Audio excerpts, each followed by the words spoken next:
up, how way, ay, ay, ay, ay. How way up, ay, ay, ay, ay.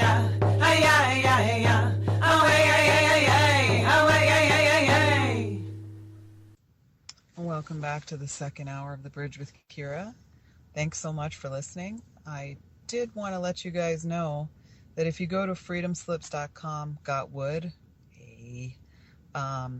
Nighthawk does some really beautiful woodwork there, and he's selling some of his pieces. Go check it out. Let him know that you heard it here on The Bridge with Kira in your notes, in your buyer's notes. So check that stuff out. It's really beautiful. He's shown me some pictures of the work that he's doing, and he's definitely a professional, and it goes to support the station, so check that out. And thanks again for listening.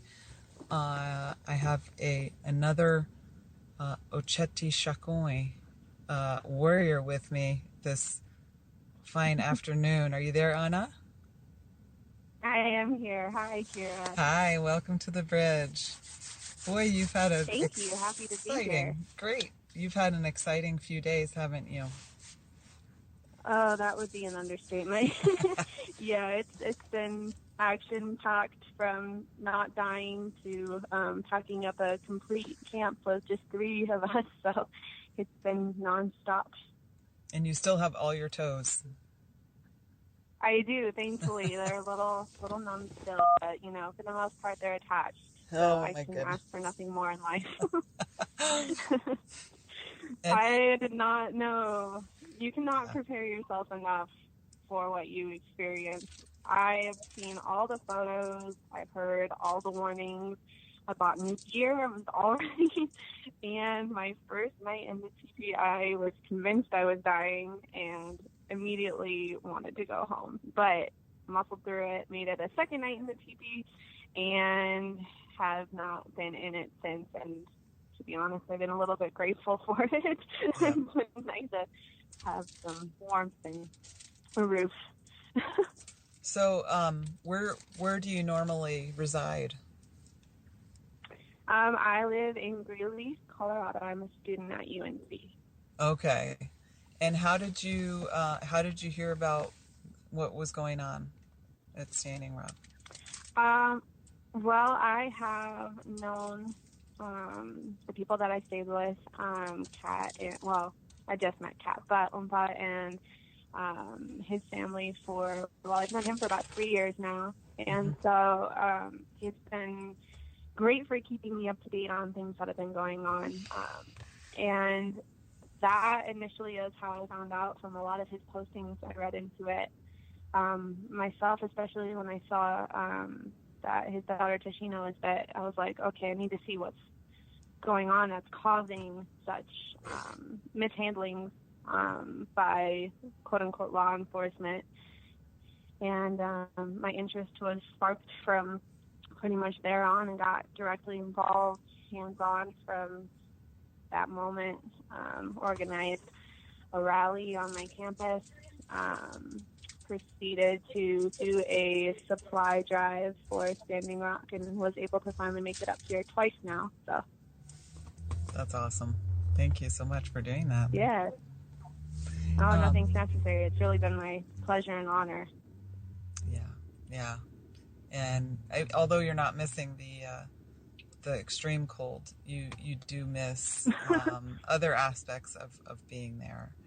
Oh, for absolutely. Sure. I miss it a lot. There's so many unique things that are specific to Oceti Sakowin. Just even though there are so few people there now, and the atmosphere and the attitude has definitely changed in camp, it's still one characterized by a lot of unity in comparison to the outside world. It's still full of strong, good-hearted people, and I love that. I love being around like-minded persons who share interests and passions similar to mine. That's, in this world, very rare and fortunate when you stumble upon them. So it's a great feeling whenever I'm in camp, even if I'm freezing my butt off in the process. Mm-hmm. And one of the myths that I've tried to dispel on this show is that that white people aren't welcome, non-natives aren't welcome. Mm-hmm. That's not the case. That's not the situation that you found, I'm assuming. No, absolutely not. That's a definite myth. You know, I'm a smoothie of European heritage. It's all blended up in there. But I have been nothing but welcome and have felt nothing but accepted in the community of Oceti Sakowin, for which I'm very grateful. That was a hesitancy that I had coming there because I didn't know how well I knew the various cultures that would be there in the ways that I could respect them and show that. I didn't have that, you know, white savior mentality, that I really was just there to partake in that community effort and help others strive towards those ultimate goals rather than just put my own interests at the forefront.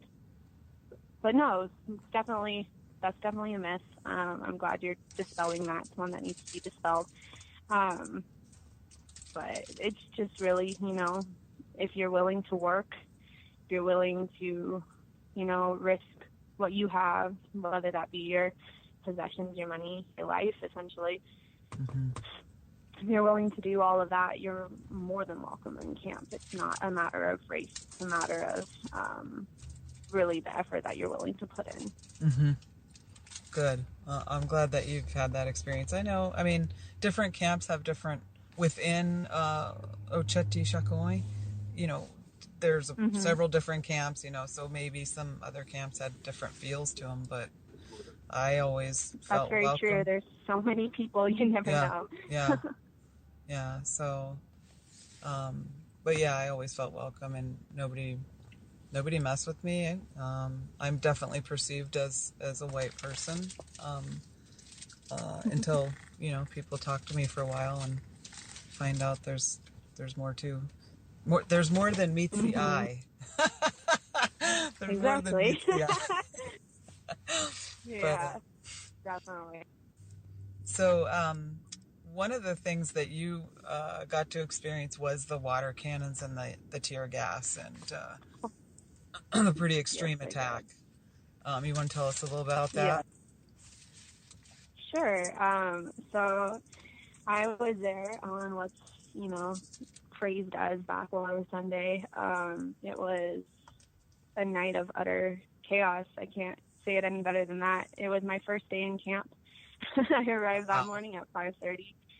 I went to direct action training that same day at 2 p.m. And by about 7 p.m., I was on the front lines, exposed to tear gas, subjected to the LRAD. I watched people around me being shot point blank with rubber bullets and beanbags, being literally taken to the ground by the force of these quote-unquote non-lethal munitions. It's absolutely horrific witnessing that. But for me personally, like I said, I was just subjected to what I consider to be the least of it really would be the tear gas and the LRAD.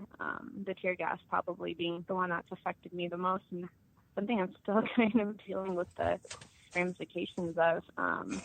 I got trapped on the bridge. I was looking for Oompa, and I couldn't find him. This was the second time I went up to the front lines, I believe. And I got more than halfway onto the bridge. I want to say I was probably 3/4 of the way onto the bridge, just out of the reach of the water cannons, thankfully. And I saw a tear gas canister go over the bridge to my right, a little bit behind me, and began to waft over the bridge. And at that time, I was not as prepared as I should have been. I thought my scarf from Target would save me. And so I wrapped that around my face, and I knew that I either had to go towards the water cannons or through the tear gas. And I chose the tear gas because I figured that would be okay.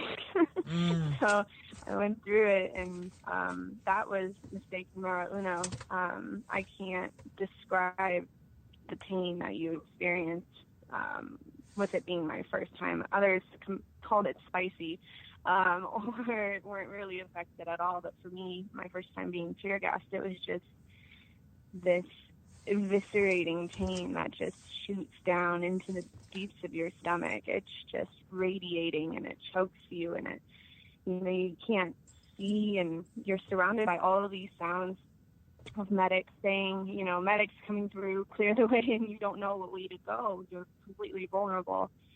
And I think that's the part that was the worst of it. It wasn't just the pain, it was the utter confusion that you experience. And I managed to get bronchitis from it and was sick for about 8 or 9 days, and I still got a pretty bad cough as a result. So thanks, Morton County, for blessing me with that over the holiday break. I've been very appreciative of it. So. Yeah. And the LRAD, how did the LRAD affect you? So, as all non-lethal munitions do, they affect different people different ways. Mm-hmm. What it is essentially is a weapon that has 5 different levels of intensity. Apparently, we're subjected to the first level, supposedly less, what's the word I'm looking for? Not potent, damaging and painful. So they started testing it.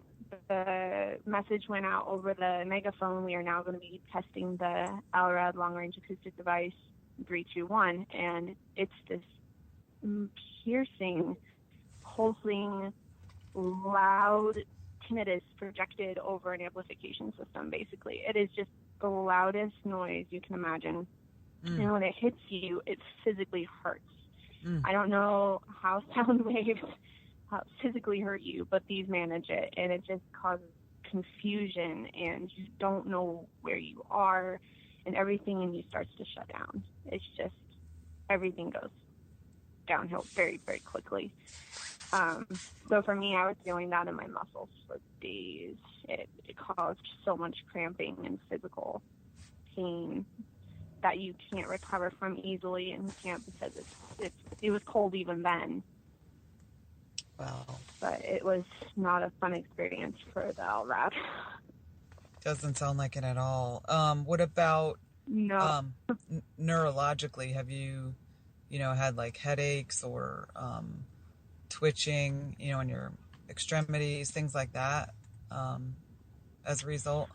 I did get a migraine that night. I think that was just a combination of all of the really loud sounds. Morton County had these incredibly bright lights that were pointed on us, really made it difficult to see where you are. And the tear gas caused me to throw up almost immediately from violent coughing to try and purge myself of the gas that I felt in my lungs. So I think a combination of all of those contributed to the migraine, but I did get headaches for several days afterwards.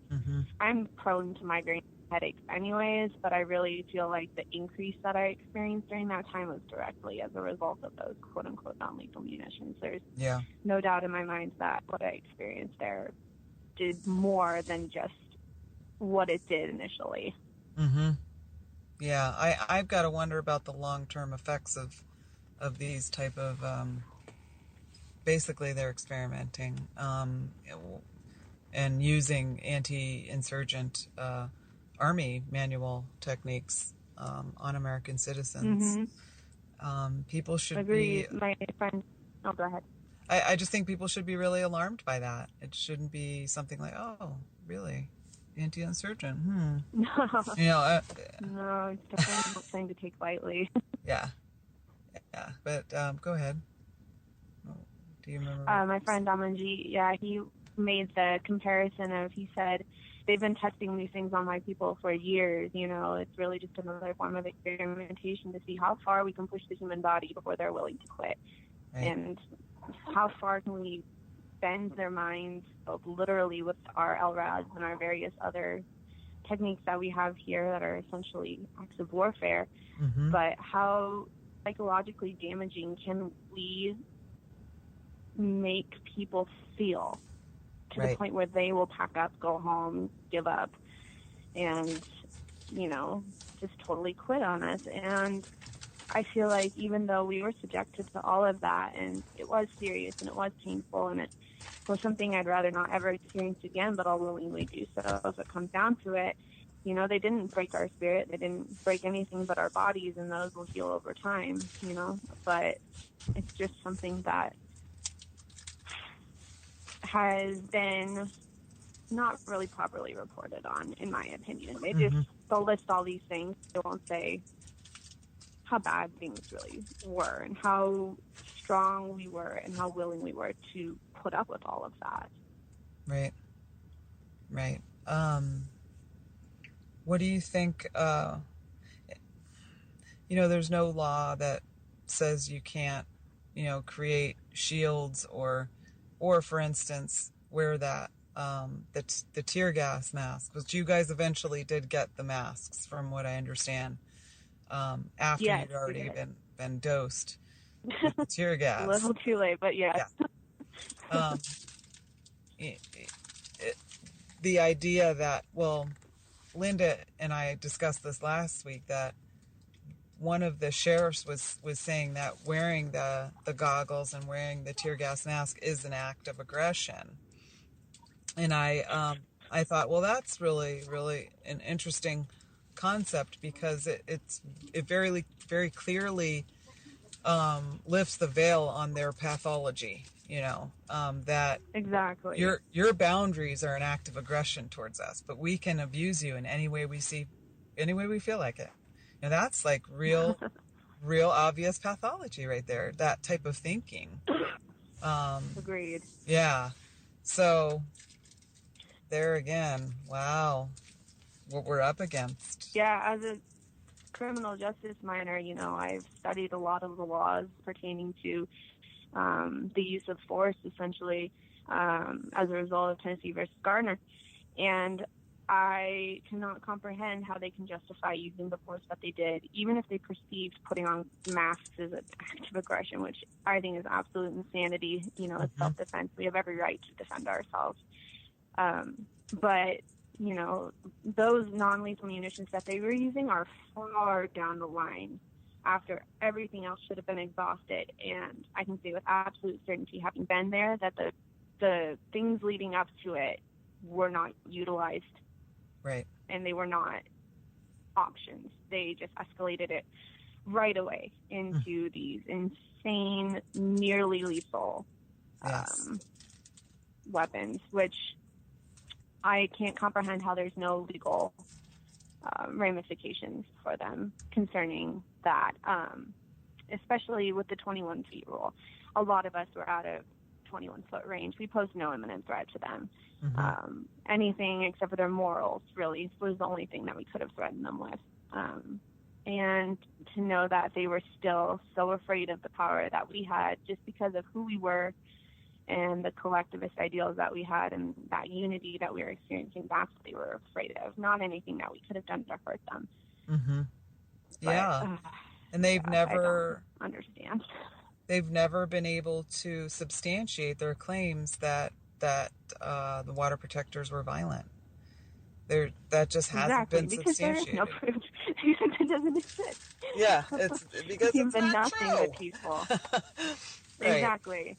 That's like the bridge the next morning. There was again nonviolent direct action. My words are slurring.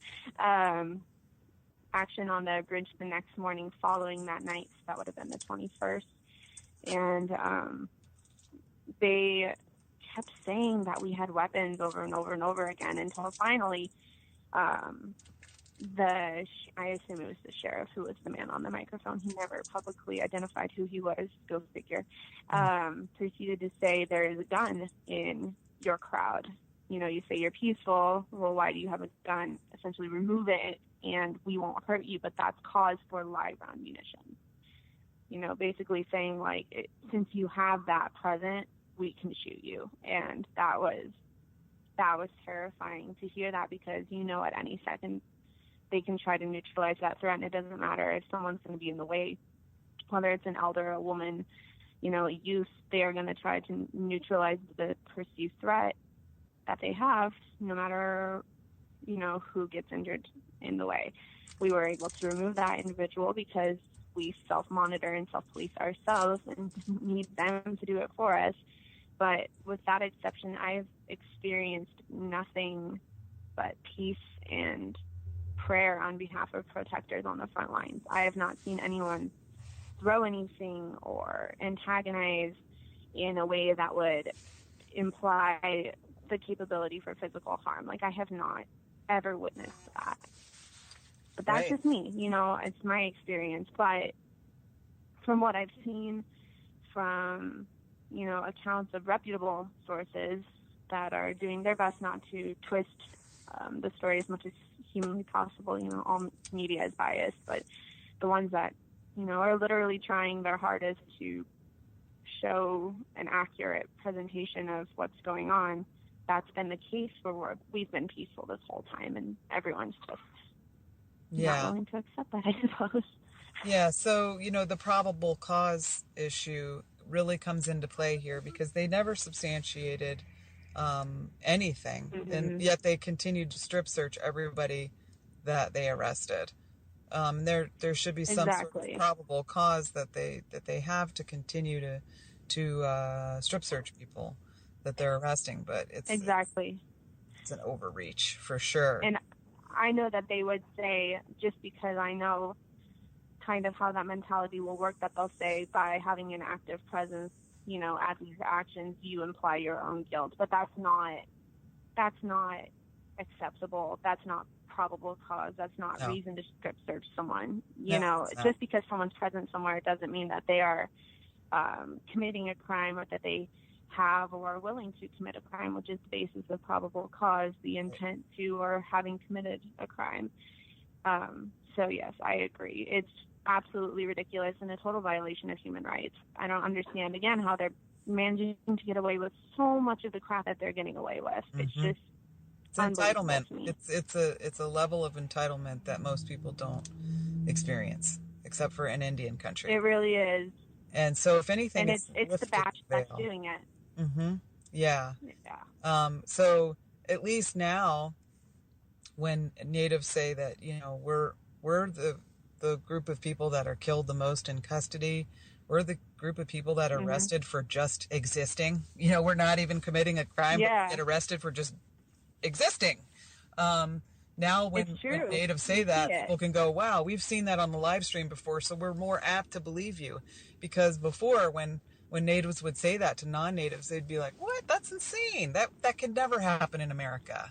Well, America... Exactly. They'll excuse it because they've never experienced it. Right. Exactly. And so on our side, we've substantiated that they've hired mercenaries. They have used unlicensed dog trainers and set dogs loose on people. We've substantiated that. We've substantiated that they tried to get everybody killed by putting some guy named Kyle Thompson in with a loaded weapon. So we're going to bring in someone here who was one of the heroes that got Kyle Thompson out of Oceti Sakowin and saved the day. And guess what? They let him go. They let the guy go because, of course, they're the oil police. They're not real police. And now my next guest is one of Morton County's most wanted for saving the day that day. That's what he's wanted for. So let's see if we can't get him in here. Let's see. He goes by BJ Nastacio on Facebook, but if you look at Democracy Now!, they called him Brennan. So let's see what he likes to go by.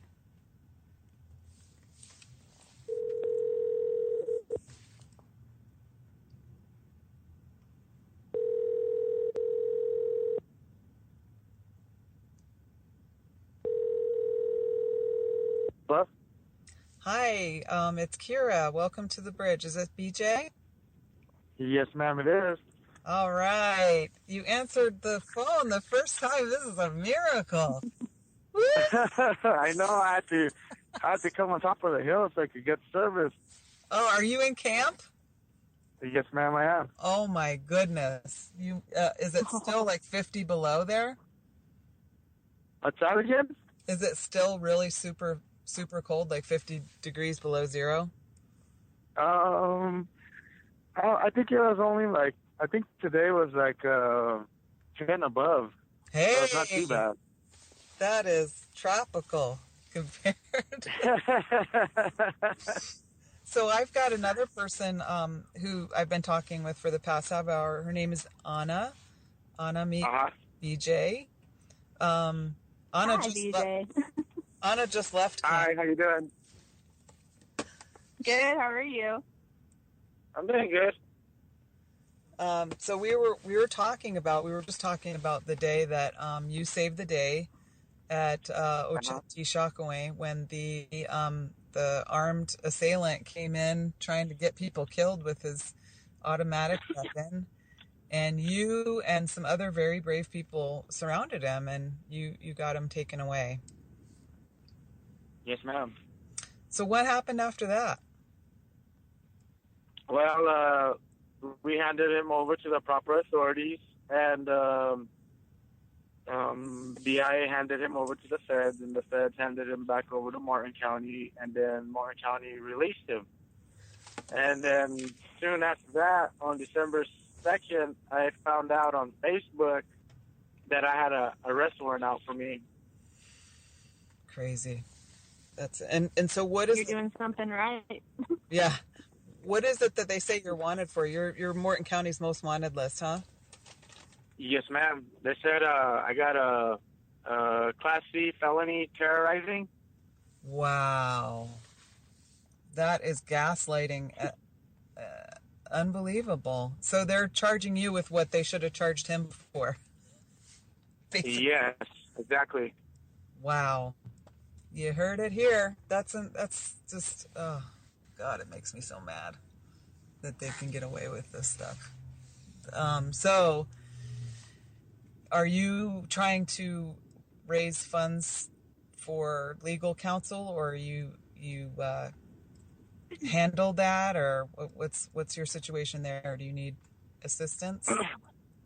Well, right now I got a public campaign going out. It's on my Facebook page under BJ Nastacio. The public campaign is to get the guy who's pursuing it to drop my charges, and I also have a GoFundMe link on that page. If you guys can help out, that'd be greatly appreciated. Yep, we will. We'll get the links out there. And so the person who's filed charges on you is actually the one who came in there with the gun? Is that, or is it somebody else? No, I believe it's Morton County. Okay. Wow. Okay. Amazing. But they haven't actually arrested you, or you haven't been in custody or anything? No. Okay. Well, at least there's that. They may at some point encourage you to turn yourself in. Yeah. Which wouldn't be cool at all. Yeah, it wouldn't be. I mean, I did nothing wrong. Right. So what about the other guys that were with you? Are they on the most wanted list as well, or people don't? What's going on there? I'm not too sure about that. All I know is what they have out for me. Mm-hmm. And Democracy Now! Had covered this story, and they called you Brennan, but you do go by BJ, right? I go by BJ, but a lot of the people that don't really know me call me Brennan. Okay, all right. So, okay, what camp are you staying at? Where are you at? Right now we're at Oceti Sakowin, and we belong to the Pueblo camp. Okay, and so that's where you're from. You're from Pueblo country. I'm from San Felipe Pueblo, New Mexico. It's in the middle Rio Grande, in between Albuquerque and Santa Fe. Okay, so when did you respond to the call? What happened to get you to go up there and freeze your butt off? Well, actually, my son is the one that made me aware of what was going on here, and he collected a bunch of donations, and I had to bring him up here to check it out, see what was going on, and basically never left ever since. It's pretty nice, isn't it? Besides the tear gas and the pepper spray and the rubber bullets. Oh, man. Believe it or not, 15 minutes within arriving, the dog incident happened. And it was like, I don't know, it was too real. Something you see in the movies and something you see overseas.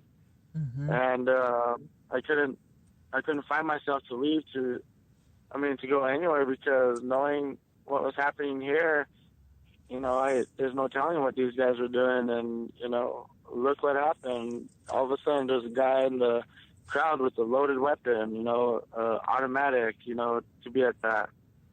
It's just crazy how things have just turned, and nobody's really saying anything or doing anything. And, it's just like, do these people really care about us at camp and what's really going on? You know what I mean? It gives us a sense of, what do these guys really care about? Obviously they're not upholding the law and upholding what they, the oaths that they took to protect and to serve the people, and that's definitely not here. Do you think that they'll continue to get away with it?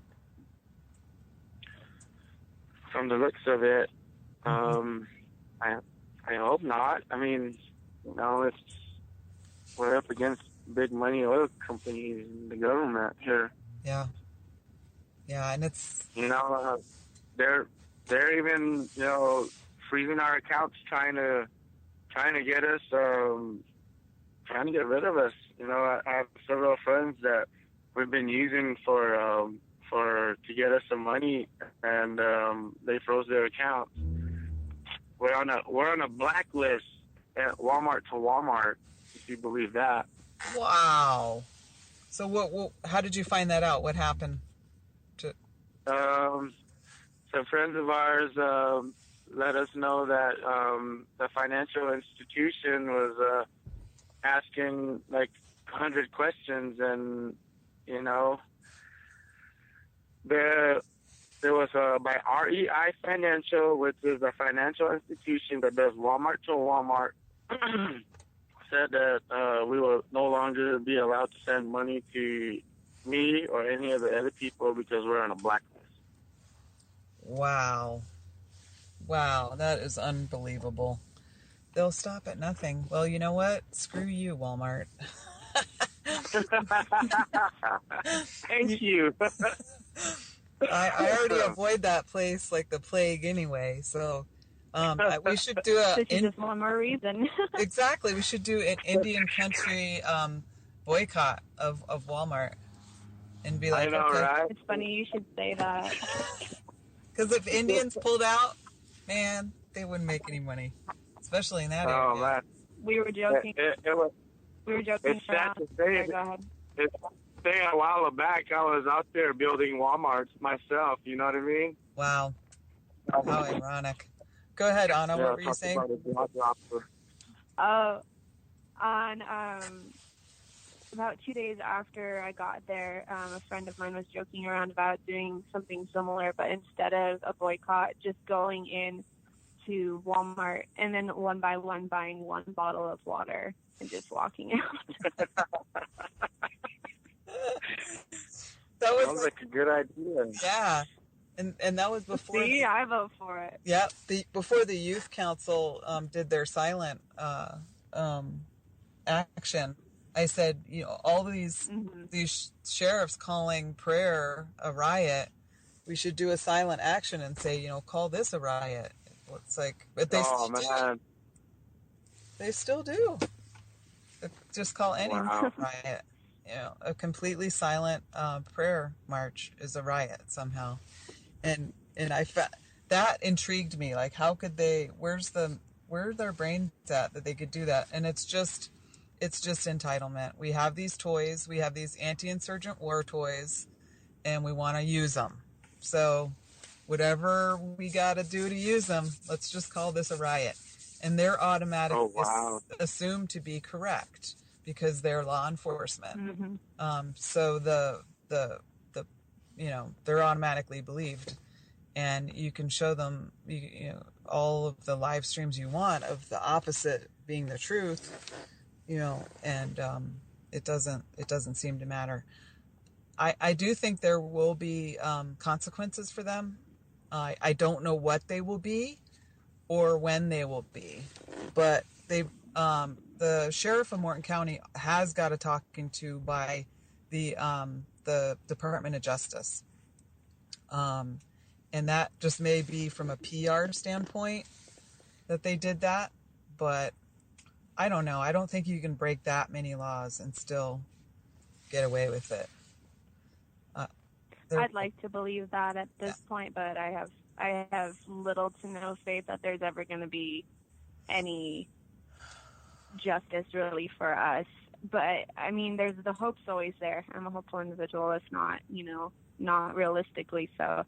But based on what I've seen just over the past few months, how long is it going to take before we see someone with legal authority and credibility stand up for us and be able to put that legal process in action where we can actually have the justice that we deserve and the ramifications for them that they deserve.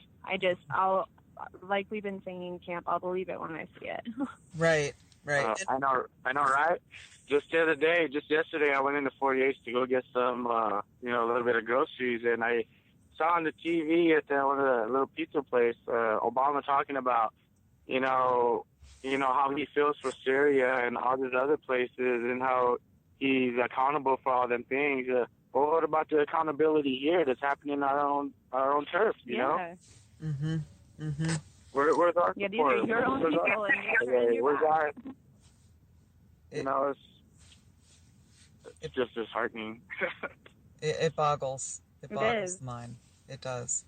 But I did read an article that Morton County is being sued on behalf of the water protectors. So I don't know if that would be a civil suit or how that works or how long it takes or how that process goes. But I do know that the water protectors legal people are going to pursue it, are going to continue to pursue it and take whatever legal measures that they can on behalf of the water protectors.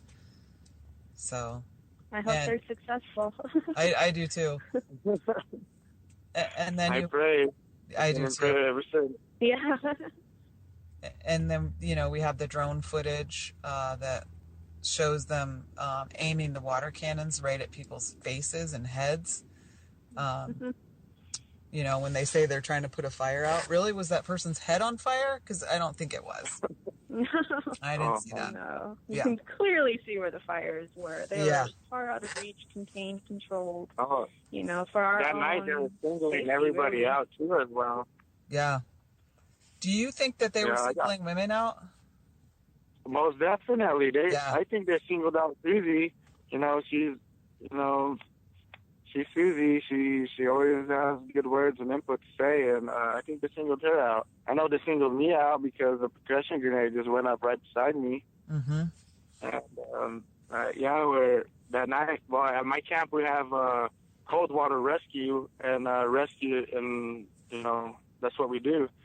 And that night there was much need for the cold water rescue, so a lot of the guys from Pueblo camp were going in and getting all the people out that were really soaked and the ones that were getting canisters exploding in front of them, trying to get them to safety. And then the guys that were running back and forth getting these people to safety were being targeted too as well. Mm-hmm. Yeah. And I think from what I've read, that's why they targeted Sophia Walensky, because she was aiding. She was helping when they blew her arm up. So, yeah. They were definitely targeting helpers that night because Megan, I don't know if you're familiar with Megan, but my friend Megan from camp was targeted by Morton County. She was helping hand out hand warmers and keep people safe, essentially, and she was blasted with the water cannons. She was soaked to the bone. She didn't know that hair could freeze until that night, but she found out pretty quickly after getting completely drenched that crystals can occur on your hair, but it's just, you saw so many medics getting assaulted as well that there's no way it was just a coincidence. So what, BJ, what is the mood in camp now that it's smaller? Right now, the mood in camp, it's getting there. Today was very uplifting. It was, nice and warm out. The sun was out all day. People that are here are helping each other's out, chopping wood, making sure everybody's warm and everybody's taken care of. So, I guess camp is pretty good, being that we're out here cold and snow, but it's worth it. Having clean water is worth it. It really is, and I really appreciate everybody that's still out there, everybody that's been there. Make sure that you send me the links for your GoFundMe and ways that we can help and support you, and I'll make sure to put them in the, get them out there. Okay? Yeah, not a problem. Most definitely. Okay. As far as people sending donations, I don't know how that's going to work because of the chairman here, Mr. Archambault, hoarding them or storing them somewhere. We're not really getting any of the stuff that we're needing as far as putting a request out. Yeah, maybe you'll have to get a P.O. box in another town or something. I don't know, because even the post office is kind of in on this situation here. Yep. Yeah. Everybody's in. Hey. That's a big conspiracy. What about when people go to the Prairie Nights Casino to get a meal or warm up, or is the attitude still sort of not that great from the people working there? Or I mean they could use better public relations skills and stuff like that, but I mean, all in all, I think they're just trying to do their best. I mean, we are way out here in the middle of nowhere. Yeah. Yep. So, Anna, do you have any questions for BJ? Or just I have a comment. Okay. I just wanted to thank you personally for wanting to and being willing to put your life on the line consistently, for the past so many weeks. Your efforts are definitely appreciated by all of us who were there then and who are currently there and, not dependent, I guess I should say, on when we've been there, but we all really appreciate you specifically and those who were with you that day.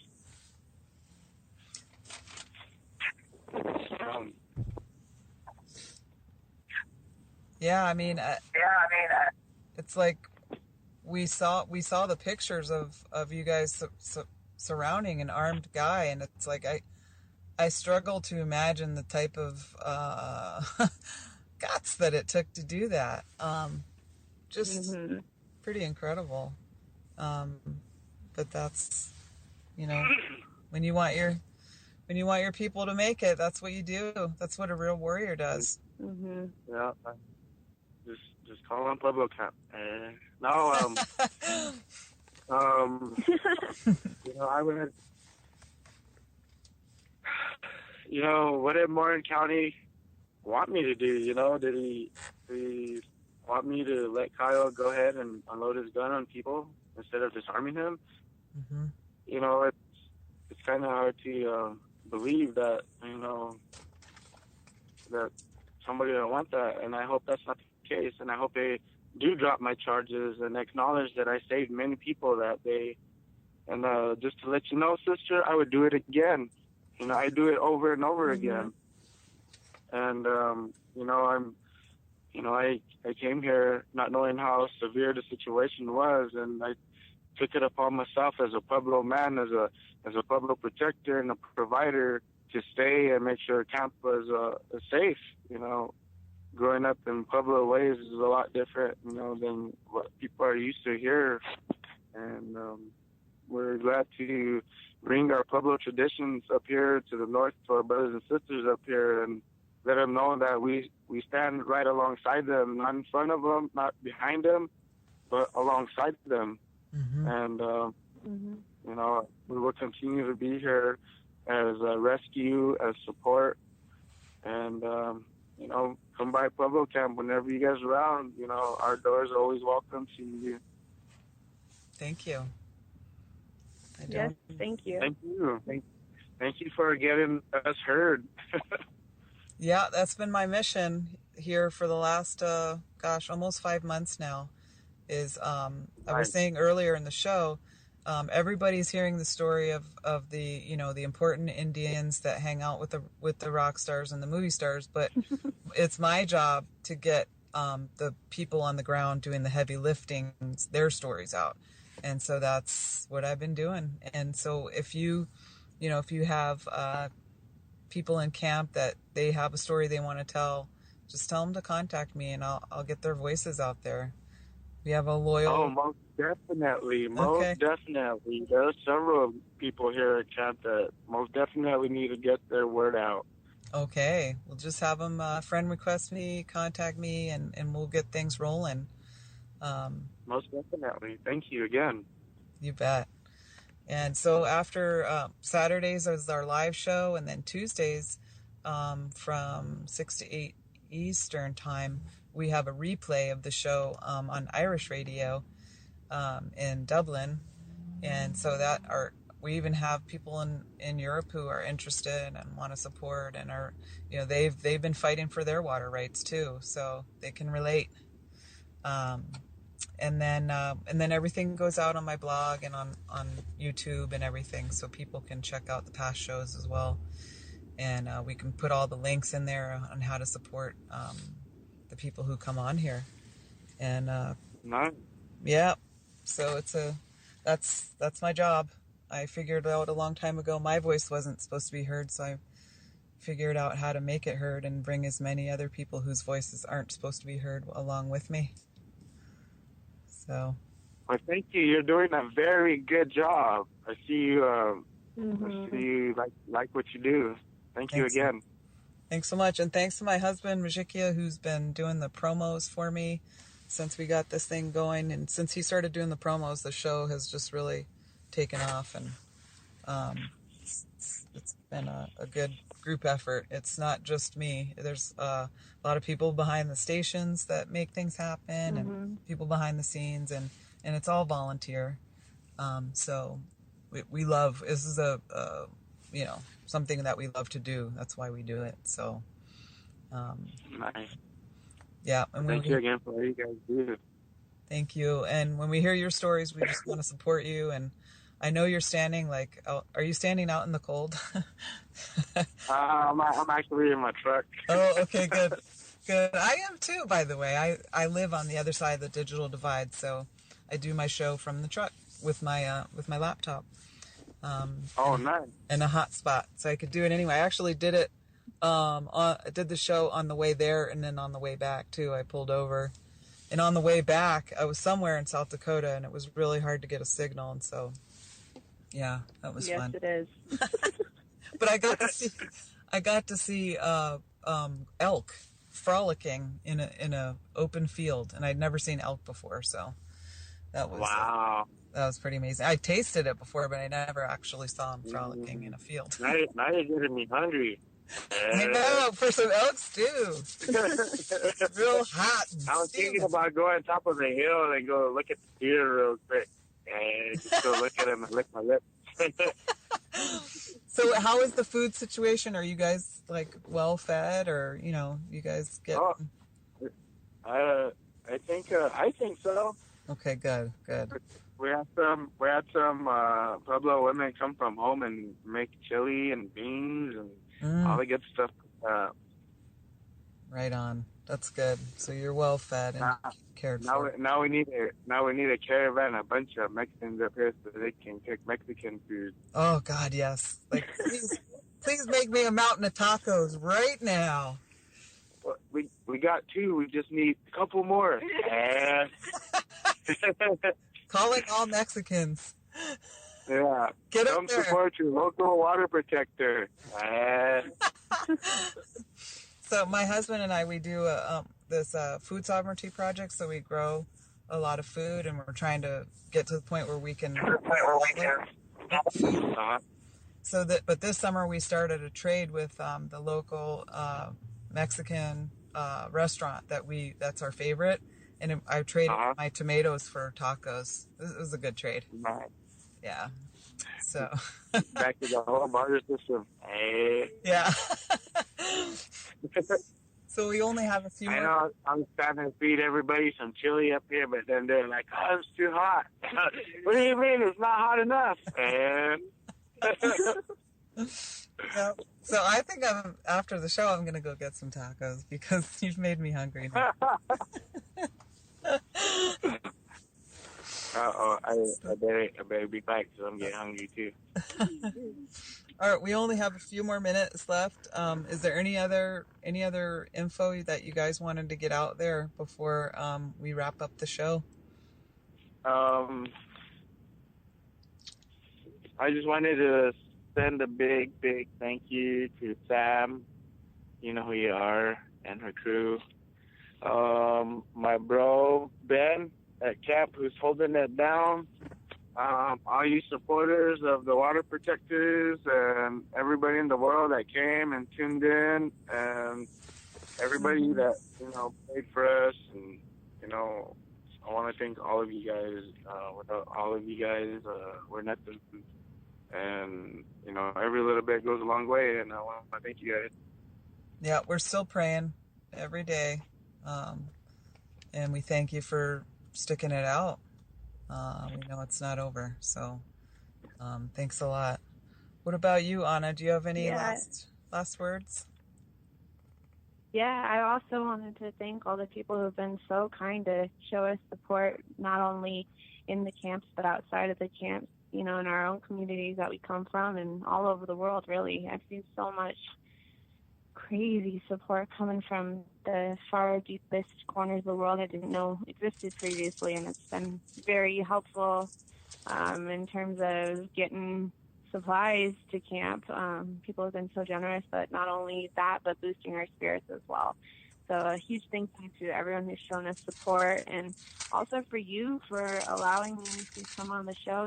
Like I told you, first radio show ever, and I'm very grateful to have someone who thought my words were, necessary and had some value to it. So I really appreciate you taking your time to have me on.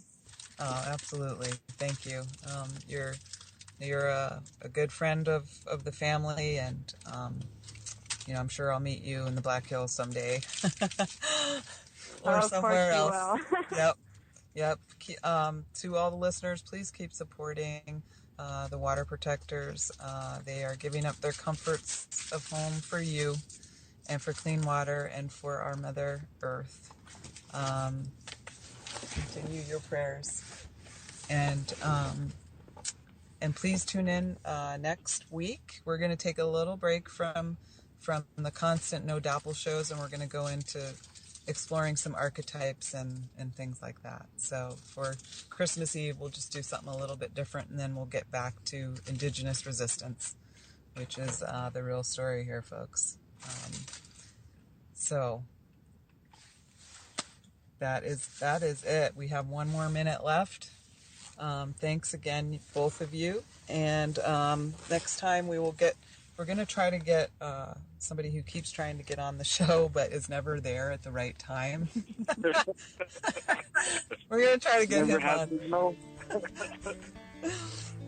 All right. You guys are awesome. Thanks again. Thank you. Thank you.